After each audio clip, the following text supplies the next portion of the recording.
Hi, welcome back to another video. आज जिस topic पे बात करनी है वो है नेशनलिज्म।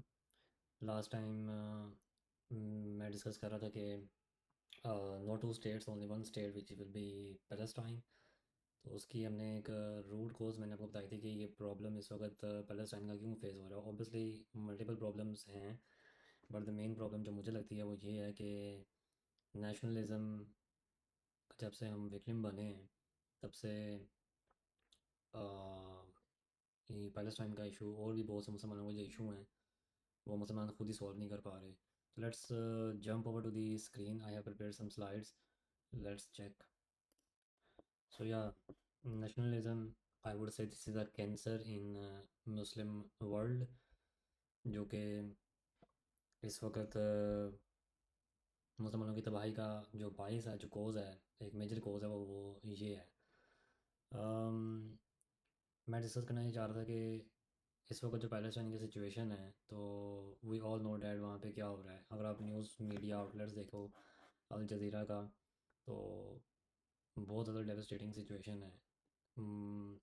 मोर देन 100,000 जो फिगर है वो रीच हो चुका हुआ है डेथ का, इन टोल का। और जो अभी लेटेस्ट रिपोर्ट है 3 आवर्स अगो, उसमें भी जो फूड डिस्ट्रीब्यूशन एड पॉइंट्स हैं बेसिकली वो डेथ ट्रैप्स हैं।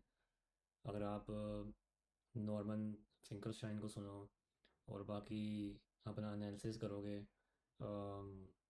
सिचुएशन के ऊपर, तो आपको खुद ही पता लगेगा कि किस तरीके से ये पहले भी करते आए हैं और अब भी ये वही स्ट्रेटजी लगा के बैठे हुए हैं। जितने बंदे मार सकते हैं ये उतने किल करें, और मोस्टली चिल्ड्रन। क्यों? क्योंकि इनका कहना ये है कि ये बड़े होकर यही टेररिस्ट बनेंगे, और यही जो फ़लस्तीनी का बच्चा है वो बड़े होकर टेररिस्ट बनेगा, और टेररिस्ट बनेगा तो ये हमें मारेगा। तो they are not looking into the cause कि वो बच्चा ये काम क्यों कर रहा है। मतलब कुछ तो गलत कर रहे हो आप लोग, जो देर इज़ समथिंग रॉन्ग, जो कि उस बच्चा की साइकोलॉजी या नफ्सियात पकड़ रहा है। But they will not gonna understand. So this is the situation, current situation in Palestine. Now the basic question is why no Muslims country army is fighting for the Palestine. ये बड़ा simple सवाल है जो कि मैं खुद से ही पूछ रहा हूँ, और तकरीबन हर लोग ये जानने की कोशिश में होंगे कि ये कोई भी मुसलमानों की जो कंट्री है, सतावन मुस्लिम ममालिक की जो कंट्रीज़ हैं, उनमें से कोई भी अपनी आर्मी पैलेस्टाइन में क्यों नहीं भेज रहा। Just think about it for a second कि क्या इशू हुआ है जो कि ये अपनी आर्मी उन बच्चों को बचाने के लिए नहीं भेज रहे। Just think for a second and you will get to know कि ये नेशनलिज्म का जो गंद है वो रोक रहा है हमें बस, और majorly. Now we have already seen कि ईरान ने अच्छी खासी फाइट बैक की है इसराइल के साथ, राइट। बहुत ज़्यादा डेवस्टेशन की है इसराइल की। Good job, well done for Iran. But अगर आप देखोगे, गौर करोगे, तो ईरान ने क्यों हमला स्टार्ट किया है? ईरान ने इसलिए हमला स्टार्ट किया क्योंकि उनकी नेशनल सोवरेनिटी ब्रीच हो चुकी हुई थी, उनकी टेरिटरी के ऊपर हमला हुआ था।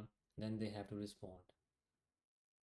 और रिसेंटली हमने ये भी देखा कि पाकिस्तान ने इंडिया के साथ फाइट की है। तो क्यों पाकिस्तान ने फाइट की है? पाकिस्तान की टेरिटरी के अंदर मिसाइल आए हैं, अटैक हुआ है पाकिस्तान के ऊपर। तो पाकिस्तान ने अपनी नेशनल सॉवरेनिटी के चक्कर में और नेशनल सॉवरेनिटी को बचाने के लिए तो अटैक तो करना था, और वो किया उन्होंने। तो well done, good job.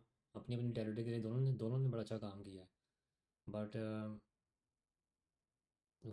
What about the other countries मुसलमानों की, जहाँ पे जुल्म हो रहा है, जो कि सबसे मेजर इस वक्त जुल्म का मैदान फ़लस्तीन बना हुआ है। तो why not they are going for a fight in Palestine? So you see, Pakistan has fight back with India, Iran has fight back with Israel, but nobody is fighting for Palestinians. और फिर हम अपने आप को मुसलमान कहते हैं। And now again, जो कुरान की ये वर्स है, वो दोबारा मैं खोल के दिखा देता हूँ। कि अगर तो हम मुसलमान हैं और हम अपने आप को मुसलमान कहते हैं, राइट, और हमारे नबी ने भी हमें बताया हुआ है कि हम लोग एक जिस्म के मानंद हैं, राइट, और ये आयत कह दिया वातसिमू बिहब्लिल्लाहि जमीअन वला तफर्रकू। तो जब अल्लाह कह रहे हैं बाउंड्रियाँ ना डालो, नेशनलिज्म के चक्कर में ना पड़ो, और लास्ट में मैंने बताया था कि इसके ऊपर हदीसें भी हैं ट्राइबलिज्म और नेशनलिज्म के ऊपर, वला तफर्रकू। तो आई don't know what will gonna teach this Muslim leaders. ऐसा क्या उनको समझ नहीं आ रहा कि ये किताब मुश्किल है, या इसमें कोई इस आयत में कोई ऐसी साइंस लिखी हुई है जो कि समझ नहीं आ रही किसी को। सो हम हैं भी मुसलमान, लेकिन बचाना सिर्फ अपनी टेरिटरी के लोगों को है। किसी ने लाइनें खींच दी थी, और अब हम उन्हीं लाइनों को अपने दिमागों में भी खींच चुके हैं, और इसको आगे भी लेके चल रहे हैं। So I consider mostly nationalism is the major cause कि कोई भी आर्मी पैलेस्टाइन में नहीं उतर रही।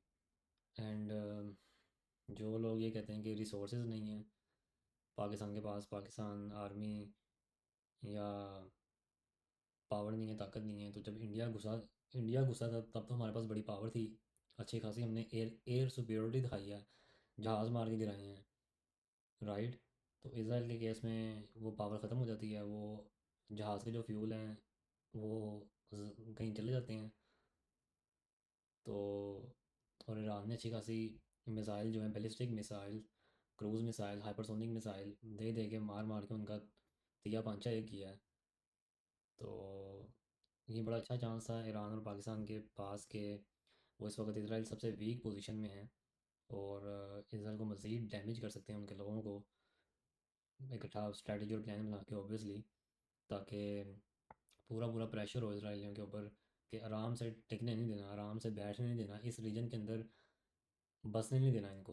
अच्छा खासा ये दो कंट्रीज़ मेजरली प्लान बना के बड़ा स्ट्रेटजिकली डिफीट दे सकते हैं इसराइल को।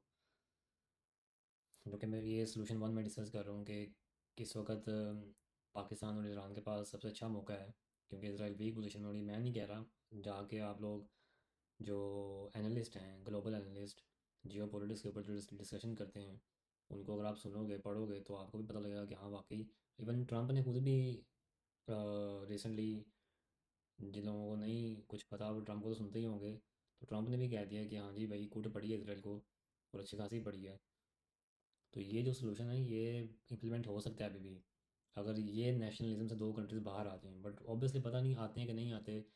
अगर पब्लिक का प्रेशर हो, पब्लिक प्रेशर डाले जिस तरीके से डालना चाहिए पब्लिक को, यही वीडियोस बना के ट्विटर के ऊपर, लोकल लेवल के ऊपर पॉलिटिक्स करके, we can do that. But I don't know ये हो पाता है कि नहीं हो पाता।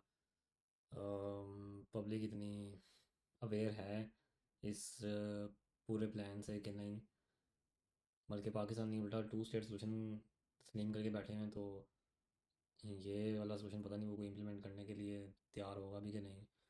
बट फाइन, जो जिन लोगों को वाकई पता है कि इसराइल इन्वेडर है, ऑक्यूपायर है, ये लोग माइग्रेट कर करके यहाँ पे आए हैं, इन्होंने कब्ज़े पे बंदूक की नोक पे ज़मीन छीनी है, जिनको इन बातों का पता है, दे नो कि हाँ जी वाकई ये हमारी लैंड थी, और हम कोई लैंड की लड़ाई नहीं लड़ रहे। कोई हमारे घर में घुसेगा बंदूक की नोक पे, तो we have to fight back to take our home और house back from the invaders, right.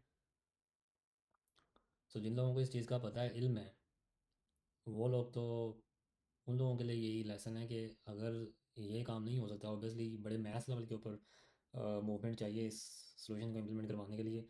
But फिर सोल्यूशन यही बचता है कि जो यंग बॉयज़ एंड गर्ल्स हैं और जो बच्चे बड़े हो रहे हैं, उनको एटलीस्ट करेज दिया जाए कि जब वो मेजर पोजीशंस पे जाके बैठें, मेजर जो पॉलिटिकल पोजीशंस हैं, मेजर